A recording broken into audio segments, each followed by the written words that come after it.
할렐루야. 오늘도 예배하는 모든 처소마다 하늘로부터 주의 은혜와 평안과 긍휼이 충만하게 임하기를 축복합니다. 선지자는 오늘 본문을 보니 에돔의 심판과 이스라엘의 탄식을 예언하고 있어요. 우리가 요즘 이사야서를 묵상하고 있는데 특별히 오늘 말씀을 읽으면서 우리는 복음의 의미가 무엇인지 세밀하게 기록되어 있는 것을 확인할 수 있습니다. 여러분, 에돔은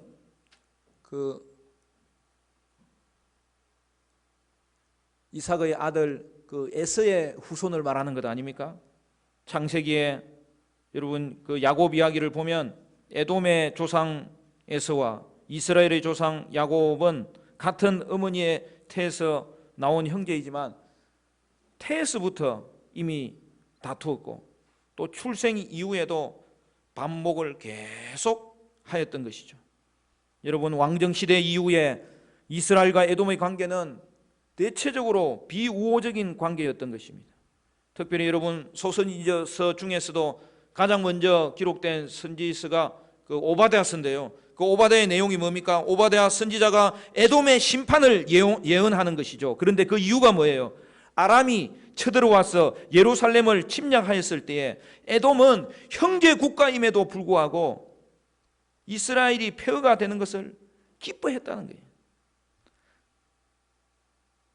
도리어 에돔은 아람의 편이 되어서 숨어있는 이스라엘들을 여러분 잡아서 아람에게 넘겨주었던 거예요. 여러분, 하나님은 형제를 핍박하는 자를 얼마나 미워하시는지 몰라요. 그들을 반드시 심판하세요. 그리고 이제는 유다가 멸망한 이후에는 어떤 일이 벌어질지를 이사야 선지자가 예언을 하는데 에돔이 네겝 지방으로 올라와서 유다 산지의 이 남쪽 지역을 장악하는 것이죠.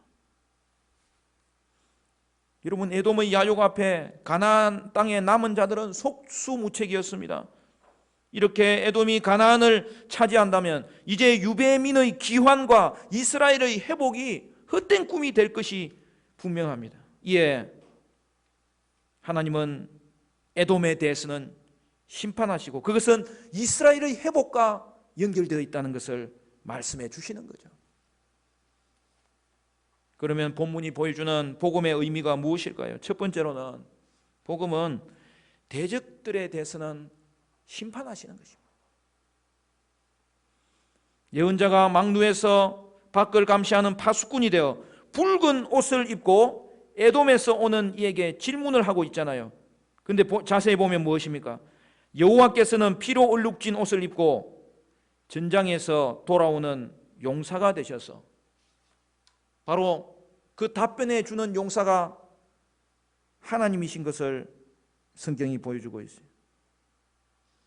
본문은 심판의 철저한 집행에 초점을 맞춥니다. 먼저 파수꾼 예언자는 에돔에서 오는 한 사람에게 그의 신분에 대해서 먼저 질문하죠.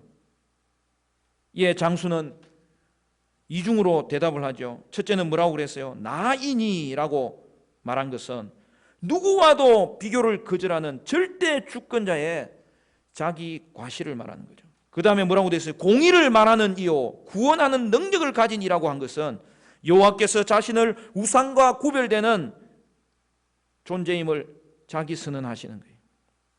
여러분, 여기 보스라에서 용사가 온다고 했는데 보스라는 에돔의 수도입니다. 거기서부터 용사가 오시면 에돔을 심판하고 이스라엘을 구원하심을 말하는 거예요. 여러분, 두 번째 질문은 화려한 의복의 얼룩진 그 색채는 무슨 의미인가? 라고 묻는 것이죠.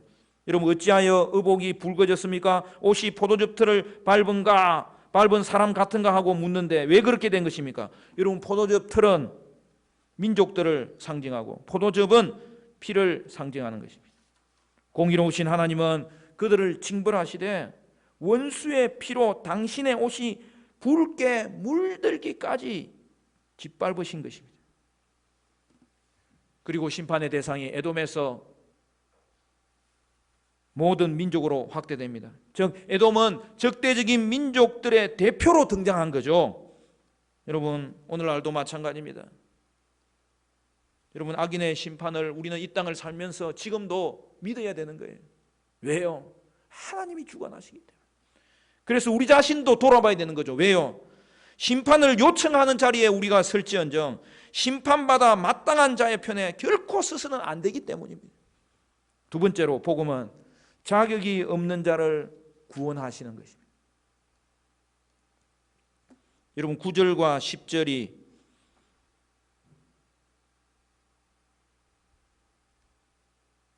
7절부터 10절이 한 단락이 되고요. 이제 11절부터 14절이 마지막 단락이 되는데요. 여러분 7절부터 10절은 이제 에돔의 심판에 대한 예언 이후에 새로운 내용인데요. 구속사의 회고입니다. 그런데 이것은 이제 64장까지 이어지는 이 공동체의 탄식의 일부죠. 시작이죠. 여러분 예언자는 구속사에 대한 회고를 한 이후에 11절부터는 자신의 비참한 형편과 죄를 고백하고 죄의 용서와 하나님의 개입을 간구하는 탄식 시가 계속해서 이어지는 것이죠. 먼저 이스라엘 공동체는 과거 조상들에게 베푸신 하나님의 구속 행위를 회상합니다. 여러분 구속사는 단순한 역사 공부가 아니에요. 이것은 이스라엘이 하나님의 거듭된 경고를 무시하고 완강히 길을 막고 자기 길을 가다가 멸망에 떨어졌다면 거기서도 하나님의 도움을 간구할 수 있는 그런 길이 있느냐? 그 질문을 하는 거예요. 이제는 더 이상 하나님을 간구할 수 있는 길도 없어진 것 아니냐? 그 질문을 하는 것이죠. 여러분 답부터 말하면 뭡니까? 구속사가 뭡니까? 자격 없는 이스라엘이 여전히 그분의 자비와 사랑에 매달려 호소할 수 있음을 보여준 역사의 기록이 구속사라는 거예요. 예언자는 공동체에게 역사를 되돌아보도록 초대합니다. 그게 7절 말씀이에요. 같이 읽어볼까요? 7절 다 같이 시작. 내가 여호와께서 우리에게 베푸신 모든 자비와 그의 찬송을 말하며 그의 사랑을 따라 그의 많은 자비를 따라 이스라엘 집에 베푸신 큰 은총을 말하리라. 여러분 사랑과 자비로 베푸신 하나님의 은총을 회상해 보도록 권고하는 거예요. 여러분 베푸신 은총의 첫 번째 예가 뭡니까? 이스라엘을 선택하신 거예요. 하나님은 자녀로 선택한 이스라엘에 대하여 신뢰를 표시하잖아요. 신실하신 하나님은 또한 언약의 상대인 이스라엘의 그 신실하심을 믿으신 것이죠. 그리고 8절에서 구원자라는 표현이 나오죠. 여러분 구원자는 절망적인 처지에 놓인 자들에게 도움을 베푸는 사람을 가리키잖아요. 그리고 여러분 9절이 뭐라고 이야기합니까? 하나님은 성도의 모든 환난에 동참하신다는 거예요. 하나님은 자기 백성의 고난에 함께하사 자녀를 홀로 내버려 두지 않으시고 사랑과 자비로 구원하셨습니다. 여기 자기 앞의 사자라는 말은 자기 얼굴의 사자라는 뜻이에요. 이 말은 뭐예요? 우리의 눈에 보이는 하나님의 나타나심을 말하는 거예요. 하나님은 성도가 고난받을 때 그곳에 임하신다는 것입니다. 하나님은 옛적 모든 날에 이스라엘을 드시고 안으사 그들을 인도하고 보호하셨다는 거예요. 하나님의 값없는 선택과 헌신은 그분만의 일방적인 사랑이었습니다. 여러분 그분과 하나님, 그분과 이스라엘의 관계는 처음부터 어긋났잖아요. 하나님은 사랑과 신실하심으로 이스라엘을 이끄셨는데 이스라엘을 우리가 살펴볼 때 결론이 뭡니까? 하나님의 사랑과 신실하심에 이스라엘은 반역으로 응답했다는 거예요. 하나님의 거룩한 영을 배반함으로 그의 영을 괴롭혔다는 거예요. 이에 이스라엘의 구원자 하나님께서 그들의 대적이 되셔서 몸소 그들을 치셨다는 거예요. 자, 그런데 여러분 이제 자격 없는 이스라엘이 철저하게 이스라엘의 자격 없음이 드러난 이 마당에 다시 하나님께 구원을 호소할 수 있는 것입니까? 결론은요, 있다는 거예요. 여러분 이게 복음이에요. 과거 역사를 보니 이스라엘이 자격 있었던 적이 없었습니다. 그럼에도 하나님은 언약에 신실하셨고 자기의 선택과 약속에 어울리도록 이스라엘을 상대해 주셨습니다. 하나님의 사랑이 이스라엘의 반역을 압도한 것이죠. 그러므로 이스라엘은 하나님의 심판으로 멸망당했지만 그럼에도 끝은 아니라는 사실이에요. 그들의 반역이 스스로 심판을 부르기는 했어도 하나님의 언약 자체는 파기되지는 않았다는 거예요. 그러므로 이스라엘은 다시 하나님의 긍휼을 구할 수 있습니다. 그때 하나님은 그 강구에 마음이 불붙는 것 같아서 그들에게 긍휼을 쏟아부으시며 자비와 구원과 은총을 베풀어 주시는 것입니다. 그래서 여러분, 복음이란 무엇입니까?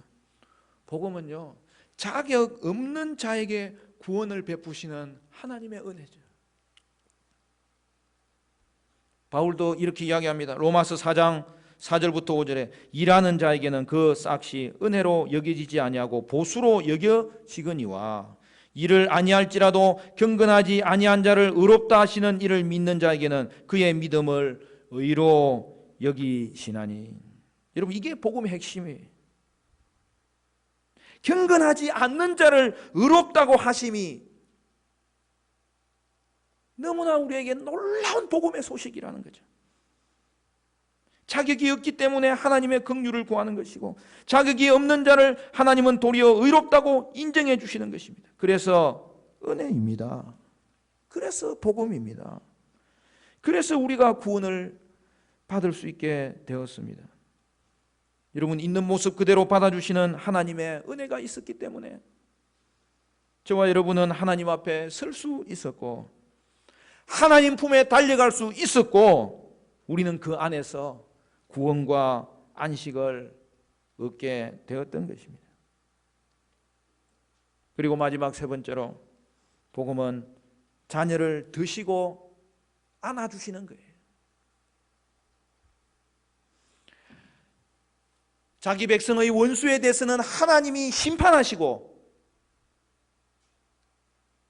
자기 백성에 대해서는 자격이 없음에도 불구하고 하나님은 그들을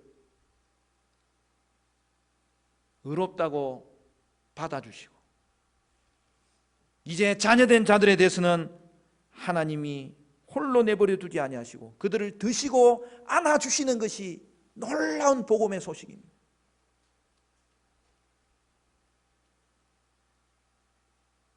여러분, 다시 9절을 볼까요? 우리 9절 말씀 한번 봅시다. 9절 같이 읽을까요? 시작.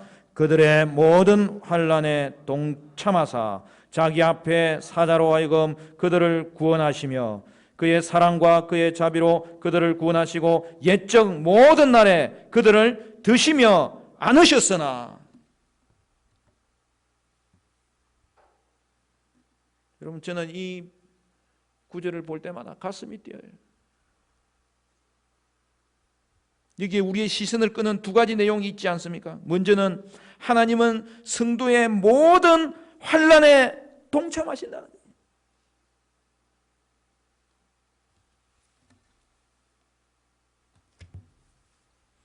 여러분, 오늘 본문에 우리의 시선을 끄는 두 가지의 이 모든이라는 단어가 다 등장해요. 하나님은 성도의 모든 환난에 동참하십니다. 결코 홀로 내버려 두지 않는다는 거예요. 또한 뭐죠? 옛적 모든 날에 뭐라고 했어요? 그들을 드시며 안으셨다는 거예요. 하나님은 고난 중에 함께 하실 때 어떻게 하신다는 겁니까? 우리를 들어서 안고 고난의 시기를 지나가게 하신다는 거예요. 그것도 뭡니까? 우리의 인생의 과거를 돌이켜 보면 모든 날에서 그 모든 고난에서 하나님은 우리를 그때에는 드시고 안으시사 우리와 함께 하신다는 거죠. 여러분, 이 두 가지 사실이 우리에게는 얼마나 큰 위로가 되고 과연 성도는 이 땅을 살아갈 때에 어떤 존재인지를 명확하게 보여주는 내용 아닙니까?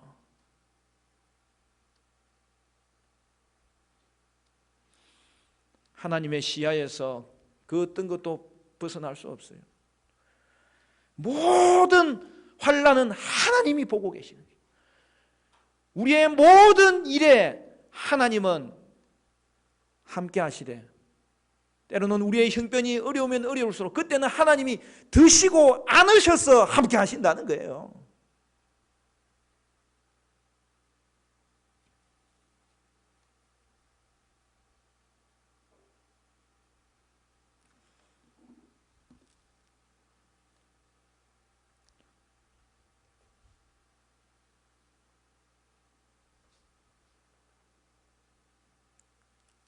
여러분, 그러므로 성도는 고난 중에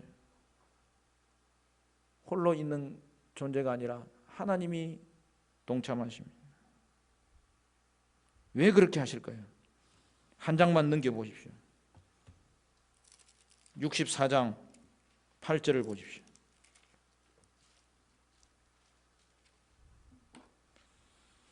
우리 63장에도 이미 나왔지만 64장은 또 한 번 강조하죠. 64장 8절을 보십시오. 같이 읽어볼까요? 시작. 그러나 여호와여, 이제 주는 우리 아버지시니이다. 우리는 지늘기요 주는 토기장이시니 우리는 다 주의 손으로 지으신 것이니이다. 뭐라고 말씀합니까? 하나님은 우리의 아버지심으로 우리의 삶을 결코 돌아보지 않으신 적이 없다는 거예요. 고난 중에는 더 가까이 계시며 돌보십니다. 여러분, 여러분의 인생 여정, 신앙 여정을 돌아보십시오. 옛적 그 모든 일들 가운데 하나님은 어떤 분이셨는지 다시 한 번 더 돌아보십시오. 고난 중에는 하나님이 더욱더 가까이 계셨고 함께 하셨던 것이죠. 따라서 성도는요, 여러분, 기도할 수 있다면 일어설 수 있는 거예요. 그러므로 기도하는 자리에 나아가는 모든 그 이끄는 환경은요, 하나님이 또 다른 그의 모습을 보여주시려는 하나님의 손길이었다는 거예요.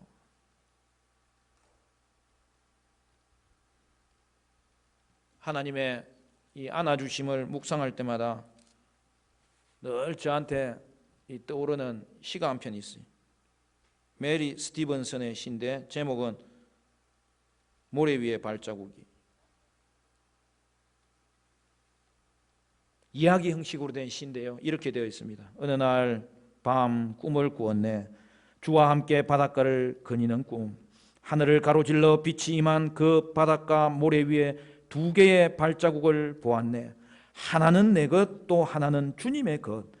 거기서 내 인생의 지나온 장면들을 보았네. 마지막 내 발자국이 멈추어진 곳에서 내 삶의 지나온 길을 돌이켜 보았을 때 자주 내 삶의 길에 오직 하나의 발자국만 보았네.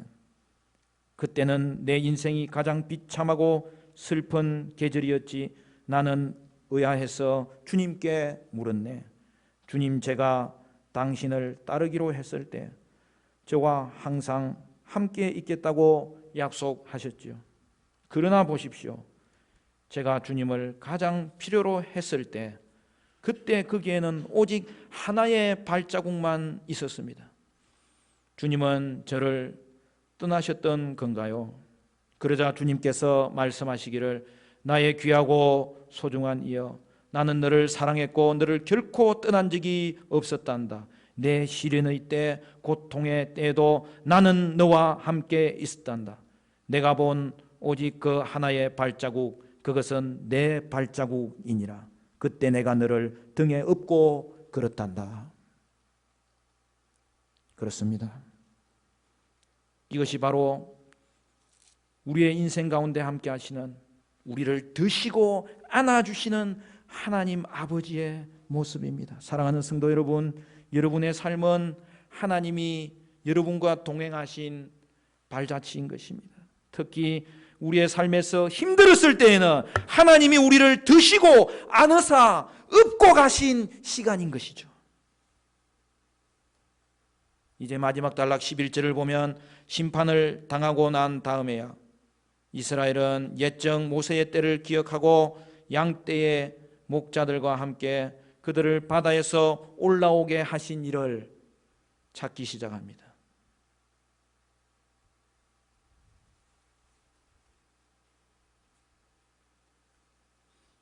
그런데 여러분, 심판 후에 하나님을 기억하는 것도 은혜입니다. 하나님의 백성이 아닌 자는 심판을 받아도 돌아오지 않아요. 도리어 마음을 강팍하게 할 뿐입니다. 도리어 심판하시는 하나님으로 인하여 하나님을 더욱 대항할 뿐입니다. 그러므로 여러분, 징계받은 이후에 심판의 자리에서라도 깨닫고 하나님을 찾는 것이 은혜입니다. 놀라운 은혜입니다. 여러분, 너무 멋지게 신앙생활을 하려고 하지 마세요. 우리는 징계 이후에 하나님을 발견할 수 있었어. 나의 철저한 제약된 모습을 알지 않고서는 주님을 바라볼 수 없었던 나를 하나님은 내가 얼마나 패역한 자인지를 가르치시고 그 일을 위해서 하나님은 나를 때로는 징계 가운데, 때로는 심판 가운데 있게 하셨던 것인데, 그런데요, 그때 하나님을 찾을 수 있게 하심이 은혜라는 거예요.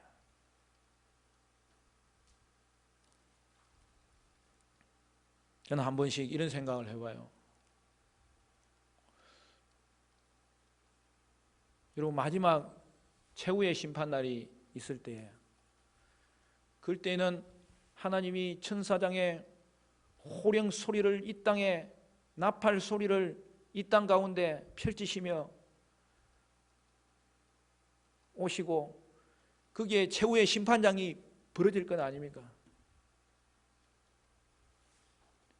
그때에 불신자는 하나님 앞에 최후의 심판이 선언될 것인데, 그때는 누구나 다 회개할 것 아닙니까? 그런데 회개할 기회는 하나님이 이 땅에 사는 동안에 주셨는데 그때에 회개하지 않은 것이 얼마나 안타까울까, 그런 생각이 저는 드는 것이죠. 그런데요, 하나님의 말씀을 세밀하게 살펴보면요, 여러분, 하나님의 백성이 아닌 자는요, 최후의 심판의 자리에서도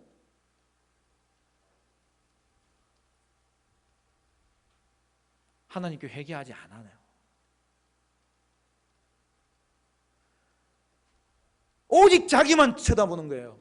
하나님이 없었던 자는 심판의 자리에서도 자기만 쳐다보는 거예요.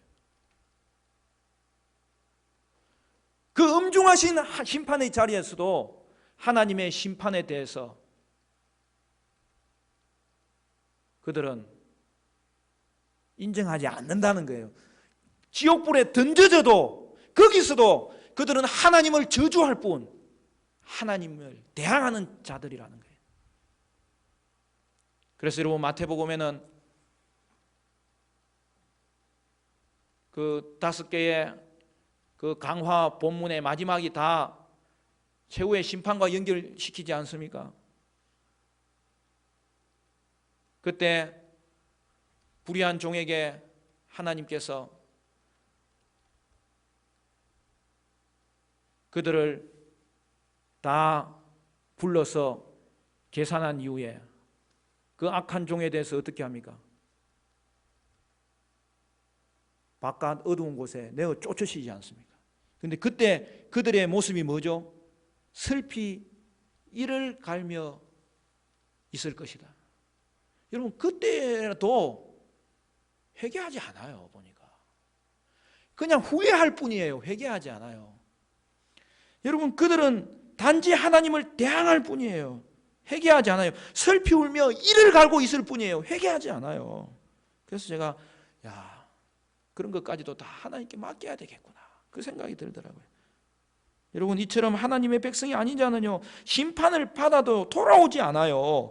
그러나 성도는 심판 중에 하나님의 사랑을 기억하는 것이 얼마나 큰 은혜인지, 도리어 심판 때에 하나님의 사랑은 더 또렷하게 보이는 것이 성도의 모습이라는 거죠.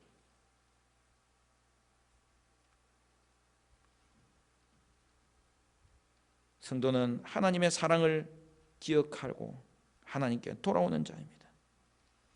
따라서 사랑하는 성도 여러분, 여러분은 하나님의 사랑 받는 자임을 기억하시기 바랍니다. 그리고 하나님의 사랑을 받았기 때문에 그 사랑으로 인하여 다시 하나님께 돌아갈 수 있었던 자임을 기억하시기를 바랍니다. 그리고 이제 여러분도 하나님의 사랑 받은 자로서 이제는 사랑하는 자가 되어야 되는 거죠. 왜 그렇습니까? 여러분, 사랑만이 이 세상을 변화시킬 수 있기 때문입니다. 여러분, 사랑 외에는 아무 일도 일어나지 않습니다. 우리가 사랑받은 존재이듯이 여러분이 이제는 사랑을 심으면, 그것도 계속 심으면 거기로부터 변화가 일어나는 것이죠. 여러분, 오직 사랑만이 세상을 변화시키는 거예요. 말씀을 맺겠습니다.